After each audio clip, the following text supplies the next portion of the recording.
Shall we close our eyes and pray and look unto the Lord who is in our midst? Loving, gracious Heavenly Father, we come before your throne of grace and we humbly bow before you. You are the Alpha and Omega, you are the author and finisher of everything, and Lord, we humble ourselves to the utmost and we want you to cleanse our hearts with your blood. Oh Jesus, thank you, Lord. Cleanse us with your blood and flood our hearts with your Holy Spirit and help us to behold you ever more clearer. And Lord, we want to be conformed to your image. We want to become like you. We want to come closer to you. We want to know your heart. And even as we are going to meditate on this topic as to how to overcome peer pressure, Lord, we want to overcome with you. And Lord, from you, through you, and to you are all things. And we pray that, Lord, you will give us your wisdom and your enlightenment and your revelation as we humble ourselves and surrender ourselves as a living sacrifice unto you. Fill us with the Holy Spirit and gives us life. Give us words of life, words that are spirit and that are life, Lord Jesus. Let your name be glorified in Jesus' precious sweetest name we pray. Amen. Amen. So, as I was meditating what to share, my wife only suggested this topic, overcoming peer pressure. So this is one very common topic, especially for youngsters.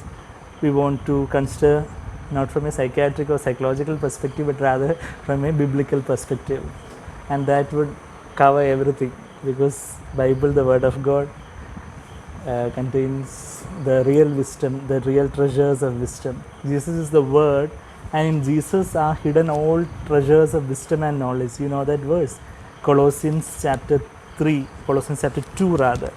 Colossians, I would encourage you to note down these verses and as much as possible to look at these verses then and there itself, and you can underline if you haven't already underlined it. Colossians chapter 2 verse 3 says, in Jesus are hidden all the treasures of wisdom and knowledge.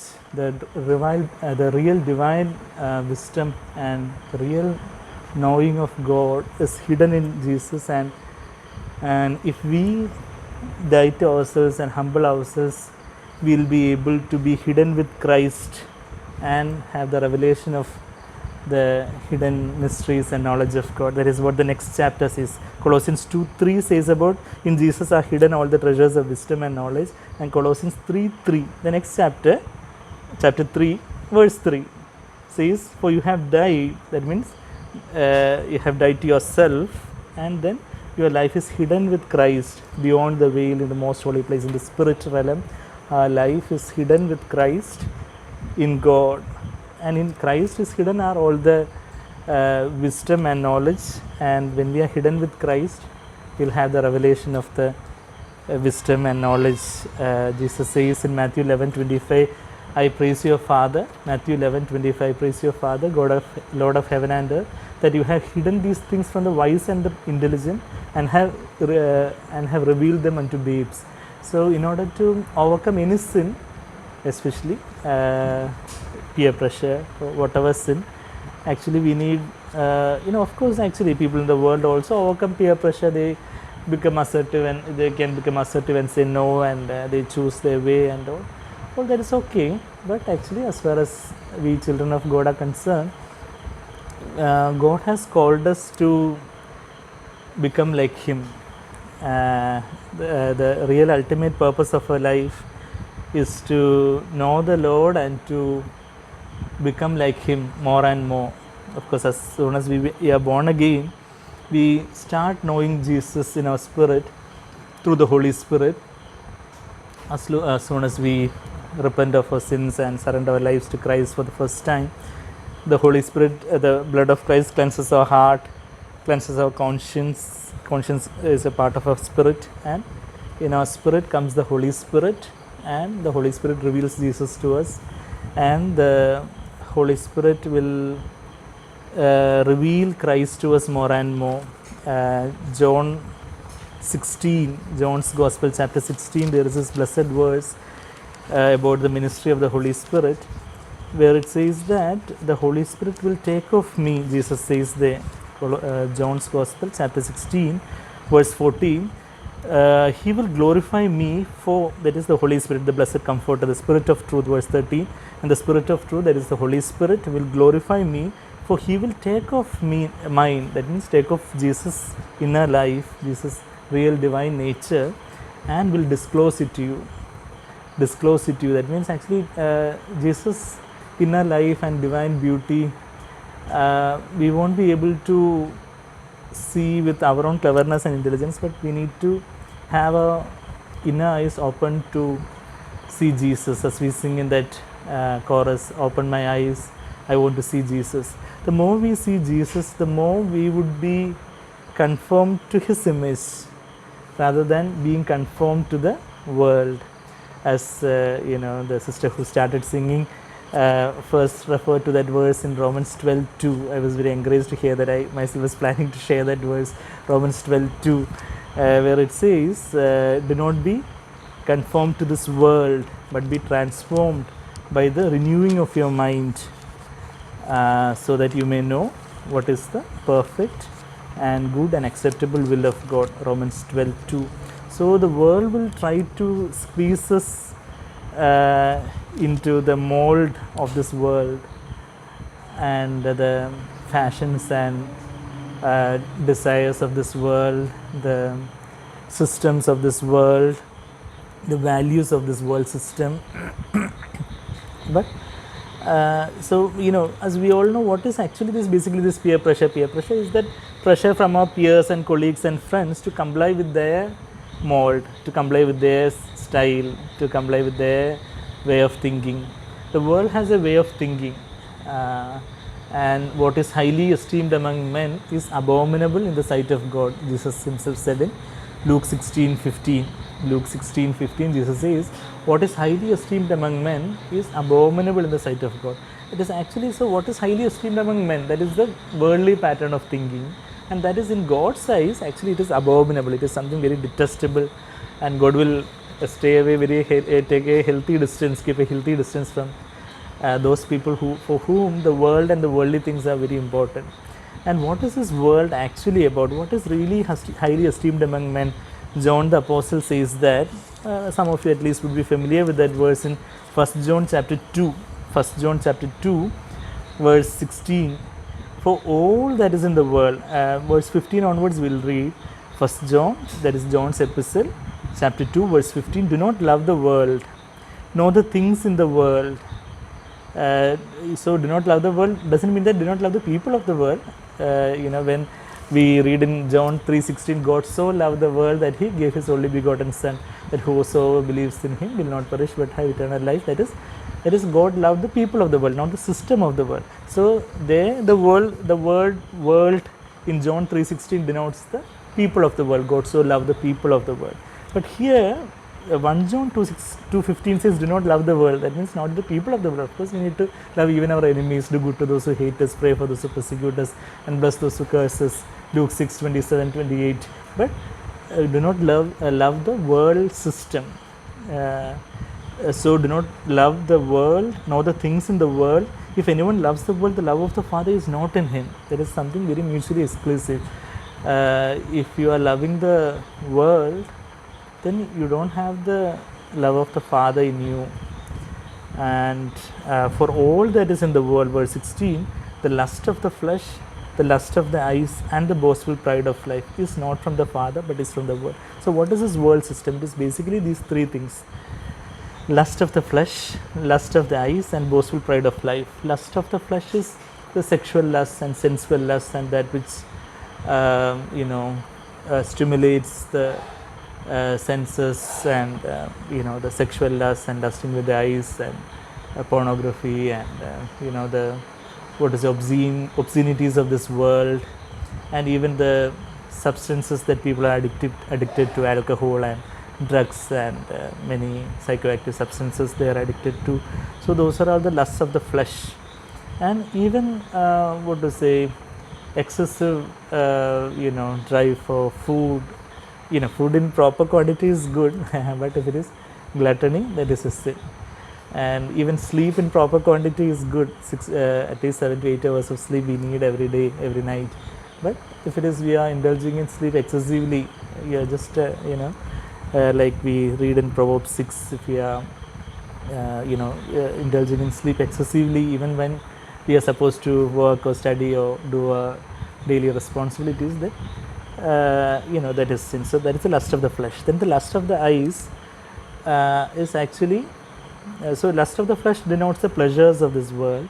Lust of the eyes denotes what you see, you want that, you want to buy that, you want that latest brand laptop or mobile or car, or building, house, or clothes, or whatever you see you want. Lust of the eyes, that is the whatever you can buy with money and material things is the lust of the eyes. And so that is money and material things, pleasures, money and material things. And then boastful pride of life, that is the honor of this world. That means actually you want others to say well about you. In order to get their acceptance, you comply to their standards, and you would do whatever they want to do. Everyone in my class is watching that movie. Everyone in my class is celebrating Halloween. Everyone in my class is going to that that particular party late at night. Everyone in my class dress very immodestly, tight fitting, exposing clothes. Everyone in my class is having tattoos on the body. So why can't I? So it is, you can add to that, everyone is jumping off the bridge, so why can't I? It is like എല്ലാവരും കിണറ്റ് ചാടിയാൽ നിങ്ങൾ പോയി കിണറ്റ് ചാടുക നമ്മൾ ചോദിക്കുന്നത് പോലെ, everyone in the class is jumping into that well. Do you also want to jump into that well? So the majority in this world, if you want to please people and if you want their honor, then actually you won't be a disciple of Christ, and you will be reaping the consequences in your life sooner or later. But Jesus always said the way to life is very narrow. Matthew chapter 7, most of us are familiar with that verse. Again we'll turn to that verse, which is very relevant to our topic. If we want to please the people of this world, or even if we want to please ourselves, if we want to please man, that man can be ourselves or our relatives or our friends or our colleagues or even our boss or seniors or juniors or whatever. If we are out to please man, then you cannot be a born servant of God. Galatians 1:10 says that. You can note down that verse. I won't be able to get time to go to all these verses. Galatians 1:10, Paul says, now we are in Matthew 7, we'll come to that. So Galatians 1:10 says, if I seek to please man, I cannot be born servant of God. Very mutually exclusive. If you are serving, if you are a man pleaser, then you are not a servant of Christ at all. If you are a servant of Christ, you cannot be a man pleaser. Something mutually exclusive. Galatians 1 verse 10. And here Matthew chapter 7, in the Sermon on the Mount, towards the conclusion of the Sermon on the Mount, Jesus says there, verse 13, enter through the narrow gate, for the gate is wide and the way is broad that leads to destruction, and there are many who enter through that. So if you want company of all the worldly minded friends, and if you want to be the center of attention and the the man of the ceremony or the woman of the ceremony, or you want to be the most popular person in the campus, then forget about following Jesus. You better go in that way and reap the consequences, and at the end you would be ending up in regret. I'm sure none of us want to go that way, but so that is the broad way that leads to destruction. The gate is wide, so many people can together enter, have company and merrymaking. There are many who enter through that. The majority in this world are in that way. But Jesus says, verse 14, the gate is small. Jesus says he himself is the gate. I am the door, Jesus says in John 10:9. So when Jesus says about the gate is small, actually he is the gate, he is the way, he is the gate. Jesus says, I am the way, the truth and the life, John 14:6. So Jesus is the gate, John 10:9. Jesus is the way, the narrow way, the way of the cross. Jesus himself is that way, and that is John 14:6. And Matthew 7:14, Jesus says, for the gate is small and the way is narrow that leads to life. So when we become born again, we are entering through this narrow gate of Jesus, where we believe that Jesus is the only true God and He alone can forgive my sins. I do not want to live for this world. I want to live for you, Lord Jesus, and I surrender my life to you, Lord Jesus. If you have truly done that in your life, you are truly born again, and you have entered this narrow gate. And after that, also, there is a narrow way that leads to life. But every time from this narrow way, there is of course a bifurcation. God hasn't caught you by the collar and said that, oh, you cannot, I have taken away your free will. Now you are like a robot. You can only walk this way. Not like that. God has given us a choice. If anyone wants to follow me, he has to deny himself, take up his cross daily, and follow me. Luke 9:23. So every time there is a choice. Every day, every moment, we have a choice either to please ourselves and go this broad way, and it won't be really apparent to other people, even living in our room. If we are in our thoughts, we can be in the broad way, the pattern of thinking, the what is highly esteemed among the world, lust of the flesh, lust of the eyes, pride of life. If our worldly pattern of thinking, even people closest to us may not know, but actually we can fool everybody, and we can be in the broad way, but we can fool ourselves that, oh, I am following Jesus. But finally, when Jesus comes back, or when we at the end of our life, only we will get that shock. So there is always a choice to bifurcate from that and to stray away from that and go in that go in that broad way. But Jesus wants us to humble ourselves and die to ourselves. That means surrender ourselves to the Lord and say that, Lord, I do not want to please myself, I want to please you, I want to walk this narrow way. And the way is narrow, verse 14, the gate is small and the way is narrow that leads to life. And there are few who find it. You need to find that way.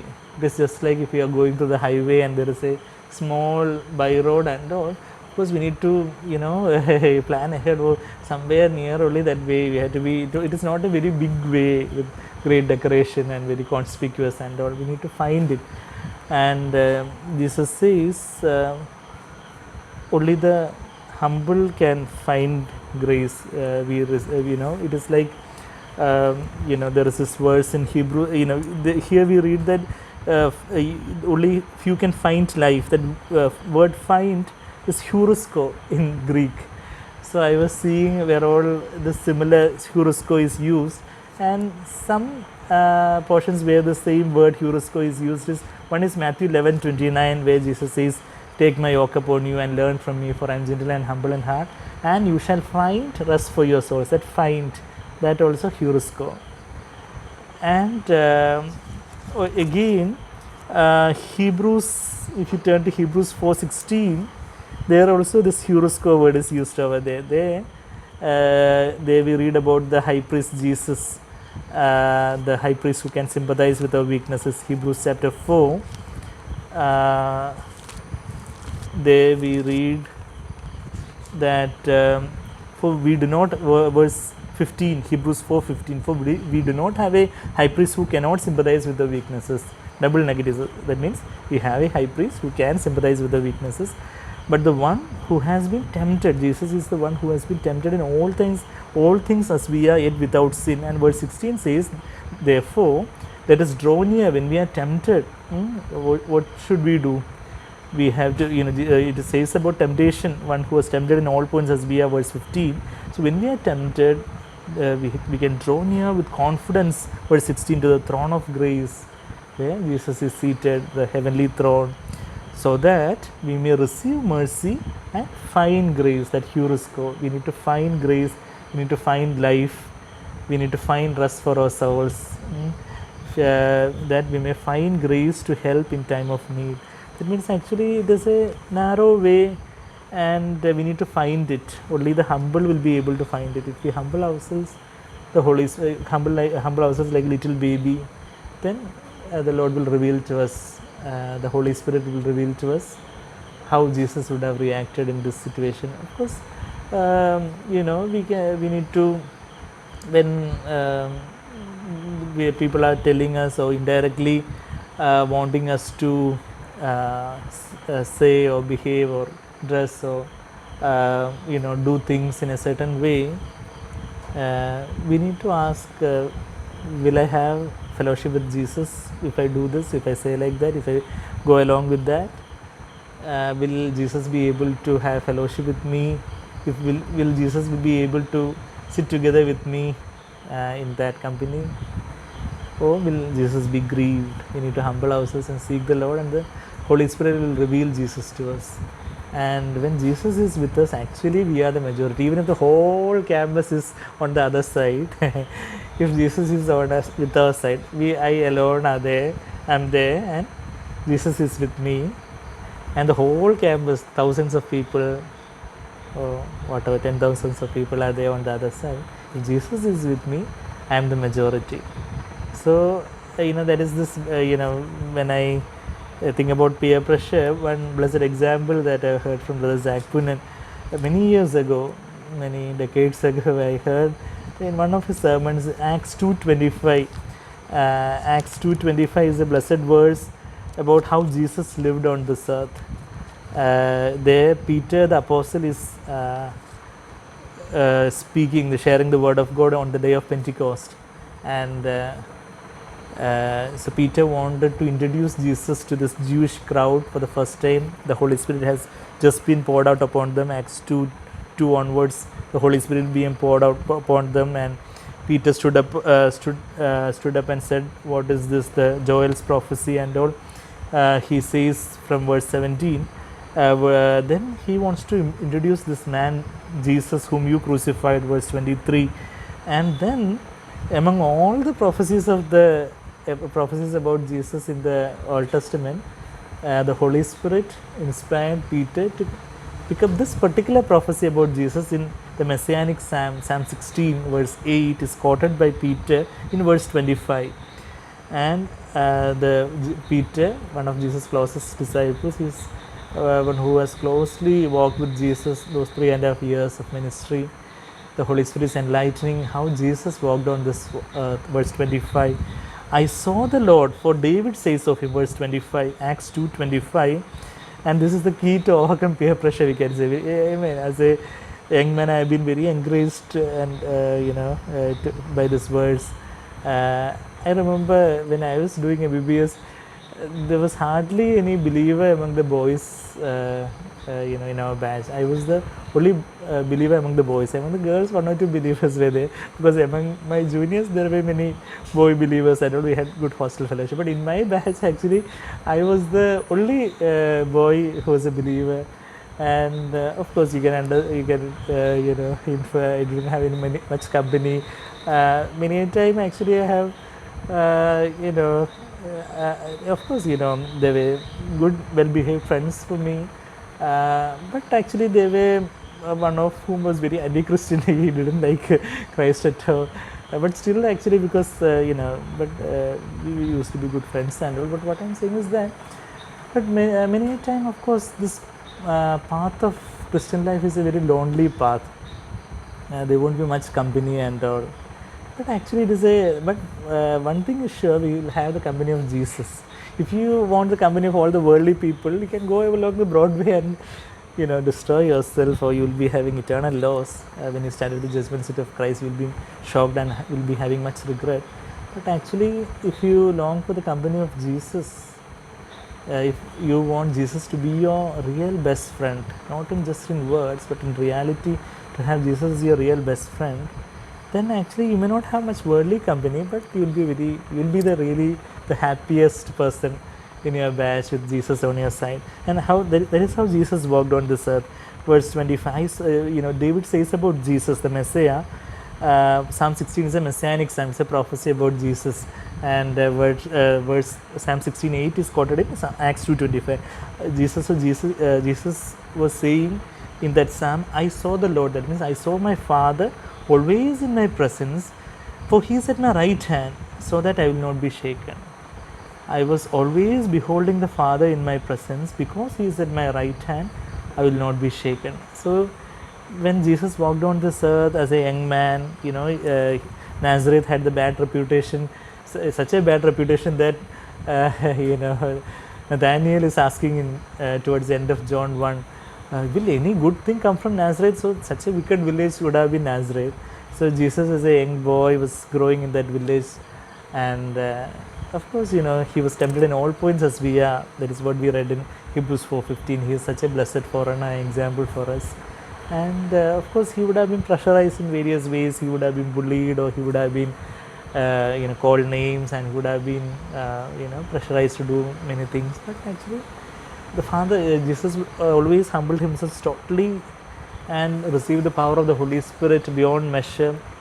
John 3:34, the Father gave Jesus the Holy Spirit beyond measure. John 3:34, and Jesus always said, John 6:38, I did not come to do my own will, but the will of my Father who sent me. So Jesus had a will of his own when he came as a man, and he said, I do not want to do my own will. I do not want to please myself. Jesus didn't please himself. Romans 15:3 says that. We can all note down those verses and refer later. Romans 15:3, Jesus didn't want to please himself. So Jesus always surrendered his will to the Father and said that, Father, not my will. Not only in the Garden of Gethsemane, but all throughout his life he said, not my will, O Father, but your will. And he surrendered himself, and the power of the Holy Spirit was beyond measure upon him, and the Holy Spirit would make the Father's presence so real to Jesus. And because the Father is at his right hand, Jesus was not shaken with any temptations. And now the same Holy Spirit is available to us if we surrender ourselves a living sacrifice, as Romans 12:1 says. Then the Holy Spirit will come and flood our hearts and will make the presence of Jesus so real to us. I'm not preaching any theory, I'm preaching from my own life. The Jesus' presence can be so real to us that you can be more conscious of his presence than the presence of actual human beings around you. The Holy Spirit can fill you in such a measure that you can experience Jesus' presence with you. And because when Jesus is with you, you are the majority, and whatever the other people are doing or saying, of course, and the Holy Spirit will help us to more and more think more in the pattern of Jesus thinking. That is what we read in Romans 12:2. So Romans 12:1 says about surrendering ourselves as a living sacrifice, and Romans 12:2 says that do not be conformed to this world.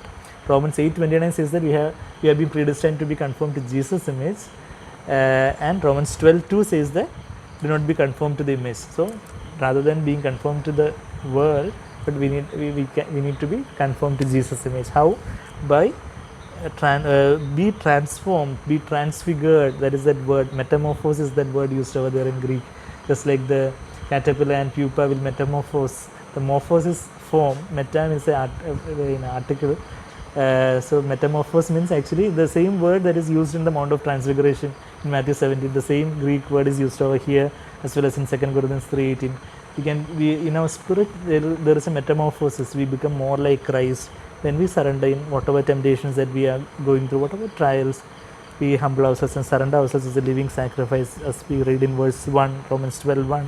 Then the Holy Spirit will come and flood our hearts, and we can be transfigured in our spirit, and the Holy Spirit will influence our way of thinking, our mind more and more. And the Holy Spirit will give us a desire and passion to read the Word of God, and we'll see Jesus more clearly, and our mind will be renewed to think and see things from a heavenly, larger perspective, or whatever. Even if the friends say about, even if the friends make fun of us, or even if teachers may, what to say, they say they make fun of us, or they kind of ostracize us. Whatever, even if our relatives or friends or whatever, if we take a stand for the Lord and we suffer shame for His name, the Holy Spirit will help us to think from a larger heavenly perspective. Renewed our mind, we will be renewed in our way of thinking, so that you will be able to prove what the will of God is. When our thoughts are renewed, then of course there will be positive godly emotions accompanying. Thoughts, emotions, behavior is the cognitive triangle we say in psychiatry also. There is I do not have much time to deal that all in detail, and in our soul there is mind, emotions and willpower, and when our mind is influenced by the Holy Spirit, will be godly emotions, the spiritual emotions of compassion and joy, and even divine emotions will be there, the emotions that are influenced by the Holy Spirit, and then that will result in helping us to comply our will more in terms of doing God's will. So mind, emotions, behavior. That means behavior is this exercise of a will, where we think or meditate on something, we see or hear or do or say something. So that is, we use our will to do that.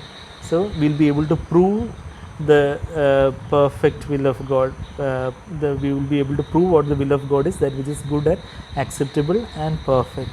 So that is what the Lord wants us to do in our daily life, where our mind is renewed and our emotions are guided by the Holy Spirit, and we'll be able to do by the power of the Holy Spirit what the Lord wants us to do. And Jesus says that how can you believe this? With this one verse we'll close John, and we'll hear from others also. John 5:44, Jesus says, how can you believe? John 5:44, how can you believe if you seek honor from one another? John's Gospel chapter 5 verse 44. How can you believe when you receive glory from one another? You are receiving glory and honor from people, from one another. You want others to say well about you. Then when others praise you and flatter you, are very happy.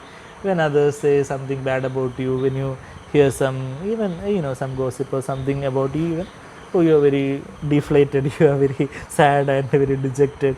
So then how can you have real faith if you are seeking man's honor and you do not seek the glory that is from the one and only God? Or you are seeking glory, there is two shades of meaning of that verse. You are not seeking the glory of God, you are not seeking God's approval and honor, and also you are not seeking the glory of Jesus. That means the glory of God, that means the character of Christ. You are not seeking for the character of Christ, and you are seeking for the glory of this honor and or glory of this world. Then how can you have real faith? And in John's Gospel also there are, I thought of concluding with that verse, but actually this verse also will take the same John's Gospel, chapter 12, verse 42. John 12, 42 and 43. Nevertheless, many even of the rulers, many influential people believed in Jesus, but because of the Pharisees, they were not confessing him for fear that they would be put out of the synagogue, for they loved the approval of men rather than the approval of God. So they had that peer pressure. They loved the approval of men rather than the approval of God. But the opposite of that negative peer pressure, there is something called positive peer pressure. I don't know whether you have heard that. It means just you take a stand for the Lord, and you exert a positive peer pressure upon your colleagues, and just like when Daniel stood up for the word of God in Babylon, when Shadrach, Meshach and Abednego joined, there is a positive peer pressure where we will be able to influence positively people for godlier things and good things and desirable things and all. So that is what the Lord wants us to be in the campus, is to be His light and salt. So may the Lord help us. We need the power of the Holy Spirit. We need to ask the Lord, take time to surrender everything to the Lord, and ask the Lord to really fill us with the Holy Spirit and give us a passion to read and meditate and see Jesus in the Word of God, and really experience Jesus every day. And when we are tempted to die to ourselves and humble ourselves and die to ourselves and receive the power of the Holy Spirit, and of course even seek godly counsel when we have confused about what to choose and all. And of course God will help us. God, when He is with us, we are the majority, and we'll be able to resist all the pressures of this world very easily with the power of the Holy Spirit. And may the Lord open our eyes to the heavenly realities, and choose the right things, surrender our willpower to choose God's will in every situation rather than pleasing ourselves and pleasing other people. May the Lord's name be glorified. Thank you for your patient listening. Thank you.